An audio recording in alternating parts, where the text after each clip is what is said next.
Hello guys, કેમ છો? જય શ્રી કૃષ્ણ બધાને, બધા મિત્રોને. તો હું આજે છે ને તમને દમણનો વિડીયો રાત્રેનો નજારો બતાવું છું કે પૂરું લાઇટિંગ. તો તમે પ્લીઝ મારા વિડીયોમાં બની રહેજો, પૂરો વિડીયો જોજો પ્લીઝ ગાઈસ. તો જો રાત્રેનો વ્યૂ કેટલું સરસ આવે છે અને રાત્રે દરિયા કિનારે જવાનું એટલું સરસ હોય છે ને કે એના વ્યૂ જ એટલા સરસ આવે છે ને. તો આખા દરિયા કિનારે છે ને આખો રસ્તો બનાવ્યો છે. તો અમે મારા ઘરથી નીકળ્યા તો દરિયા કિનારે પછાડના રસ્તેથી નીકળ્યા છે. તો આ બધી હોટલ છે જે લાઇટિંગવાળી છે ને, એ બધી હોટલ છે. ત્યાં અહીંયા લોકો બધા બહુ ફરવા આવે છે, સુરતી લોકો અને ક્યાંથી લોકો બધા આવે છે હોટલમાં. પછી એક આ હોટલ આવી છે, જે આ બાજુમાં નાનો બંગલો છે એ પણ હોટલ જ છે. અહીંયા પહેલાં અમે રહેતા હતા, પછી વેચાઈ ગયો. તો પછી અમે અમારું ઘર બાંધી દીધું બીજા જગ્યા પર. અને આ જજીરા હોટલ છે. જજીરા હોટલના બાજુમાં અમે રહેતા પહેલાં, મારા દાદા દાદી હતા ને ત્યારે. પછી આ રસ્તે જો, આ રસ્તો આખો એટલો સરસ છે ને, આ મોદીજીએ બનાવ્યો છે. હા, મોદીજીએ નહીં બનાવ્યો, પણ મોદીજીના કહેવાથી આ રસ્તો બન્યો છે.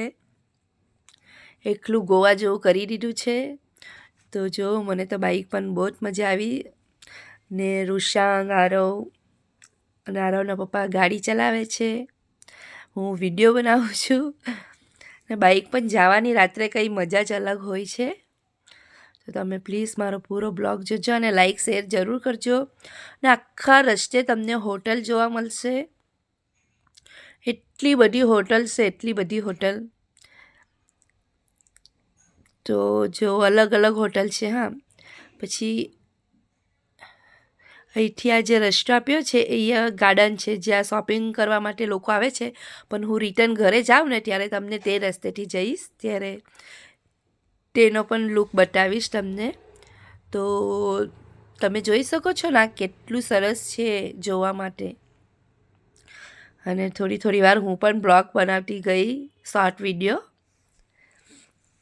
તો એ પણ શૂટ કર્યું હતું, એટલે એ પણ વિડીયોમાં એડિટ કરી દીધું છે.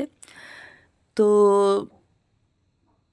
જોવામાં એટલું સુંદર હોય છે. જો દરિયા કિનારેનો વ્યૂ કેટલો સુંદર હોય છે. અને ખાસું બધું, મતલબ કે 8 વાગી ગયા છે, પણ તો બી ભીડ તો છે જ દરિયા કિનારે.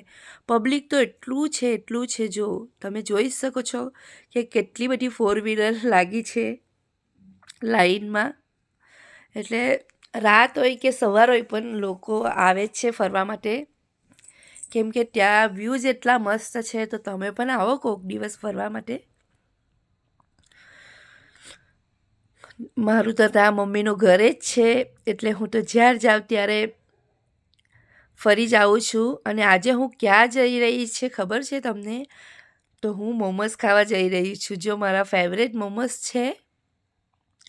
હવે તો હું બરોડા જતી રહી, એટલે અહીંયા હું નહીં આવી શકું, પણ હું અઠવાડિયામાં એકવાર તો આવતી જ આ મોમોઝ ખાવા. અહીંયા ગાર્ડન પણ છે. હા, નાના છોકરાનું રમવાનું બહુ જ મસ્ત ગાર્ડન છે. અને આ મોમોઝવાળા ભાઈ આવી ગયા છે. આ જેટી આવ્યું છે. હા, જેટી પણ સારું છે ફરવાનું. અહીંયા અંગ્રેજ લોકના કિલ્લા પણ છે. કિલ્લો જે બનાવ્યો હતો ને એ છે, પણ એનો પણ વિડીયો હું લાવીશ.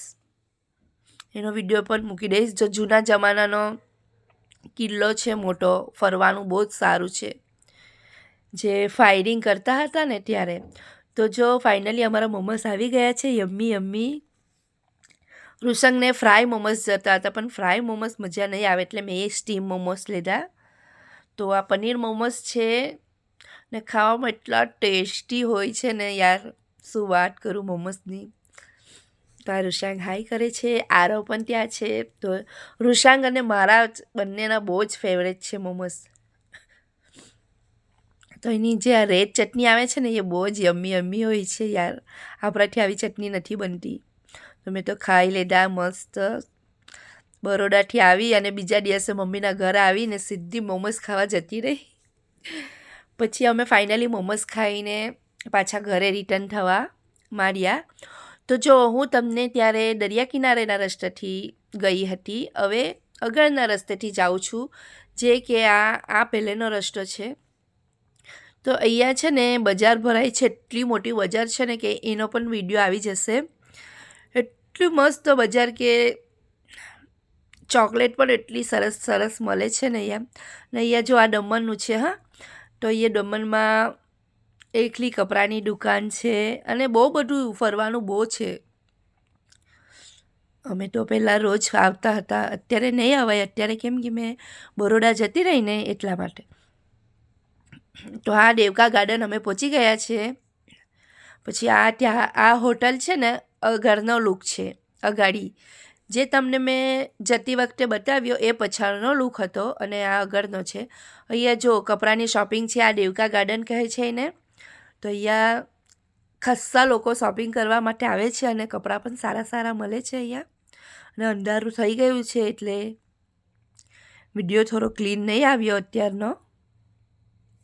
અમે ઘરે જવા નીકળી ગયા છે અને આ બધી હોટલ છે, જે પહેલાં દરિયા કિનારેનો રસ્તો ના હતો તો ત્યારે અમે આ રસ્તે આવતા હતા. હવે દરિયા કિનારેનો રસ્તો બની ગયો એટલે ત્યાંથી જ જઈએ છીએ, પણ મારે બ્લોગ બનાવવો હતો એટલે ગયા દરિયા કિનારેના રસ્તે અને આવ્યા આગળના રસ્તેથી.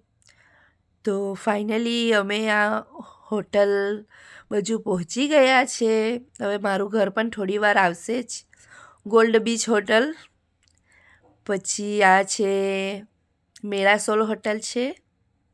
મેરાસોલ હોટલ મેરામાર સોરી, હા, મેરાસોલ અમારા ઘર બાજુ આવી છે ને આ મેરામાર હોટલ છે. જ્યારે અમે નાના હતા ને ત્યારે ધ્વજો ફરકાવતો હતો ને તે એ હોટલમાં અમને ચોકલેટ આપતા હતા. તો આ જે દેખાયું ને અહીંયા અમે રહેતા હતા. અને ફાઇનલી હવે મારી ઘરે અમે પહોંચવાની તૈયારી છે 10 મિનિટમાં. તો જોઈ શકો છો, તો આ પ્રિન્સીસ પાર્ક હોટલ આવી ગઈ છે અને અહીંયાથી જ મારો ઘરનો રસ્તો આવે છે.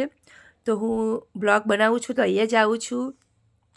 જે અહીંયા એરોપ્લેન પણ લગાવ્યું છે, બહુ સરસ છે અહીંનો વ્યૂ. તો હવે અમે ટર્નિંગ લઈ લઈએ મારા ઘર જવા માટે. તો અમે ટર્નિંગ લઈ લીધો રસ્તો. તો ફાઇનલી હવે મારું ઘર આવી જ જશે 5 મિનિટમાં. તો હવે અમે જઈએ છીએ. હવે વિડીયોને હું અહીંયા જ એન્ડ કરું છું. તો જય શ્રી કૃષ્ણ, રાધે રાધે, બાય. નેક્સ્ટ બ્લોગમાં મળશું. રાધે રાધે.